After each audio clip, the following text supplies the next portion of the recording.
Imagine a single individual entrusted with America's most guarded secrets, systematically selling them to its greatest adversary for nearly 2 decades. The damage was almost incalculable, changing the very calculus of Cold War naval strategy. This wasn't a foreign agent caught behind enemy lines. This was John Anthony Walker, Jr., U.S. Navy Chief Warrant Officer, operating undetected from within. By the late 1960s, Walker's life was unraveling, plagued by financial woes, a failing marriage, and a growing resentment towards the system. He needed money, and he knew exactly how to get it, leveraging his unique access to sensitive naval communications. In 1967, Walker made a bold move. He walked straight into the Soviet embassy in Washington, D.C., offering to sell classified information. The KGB, initially skeptical, soon realized they had hit a goldmine. Walker had access to cryptographic keys,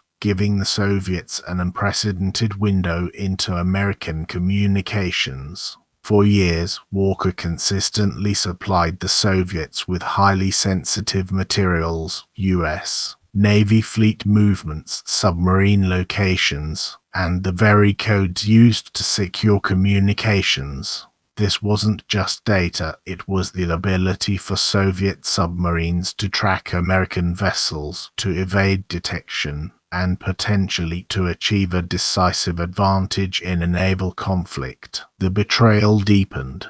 Walker didn't act alone. He eventually recruited his elder brother, Arthur, a retired Navy lieutenant commander, his son, Michael, a Navy yeoman, and even his close friend, Jerry Whitworth, a chief petty officer. This wasn't a lone wolf. It was a family enterprise in treason, a network compromising national security from within. The elaborate spy ring operated for nearly 18 years, seemingly untouchable, but in 1985, the scheme began to unravel not by counterintelligence, but through a desperate tip.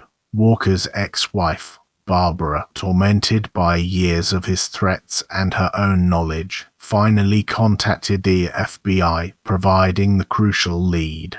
John Walker was arrested in May 1985, attempting a dead drop in a Maryland suburb. The subsequent investigations exposed the full extent of the damage, revealing that the Soviets had been reading U.S. Navy messages for almost 2 decades. Experts believe his espionage may have been the most damaging spy case in U.S. history. Walker's actions forced the U.S. Navy into a massive overhaul of its communication security. It was a stark, painful reminder that the greatest threats often come not from external adversaries, but from internal vulnerabilities, from those who exploit trust for personal gain. His story remains a chilling case study in Cold War betrayal. If you're curious about the other infamous figures who shaped the Cold War, watch our deep dive into the Cambridge Five next.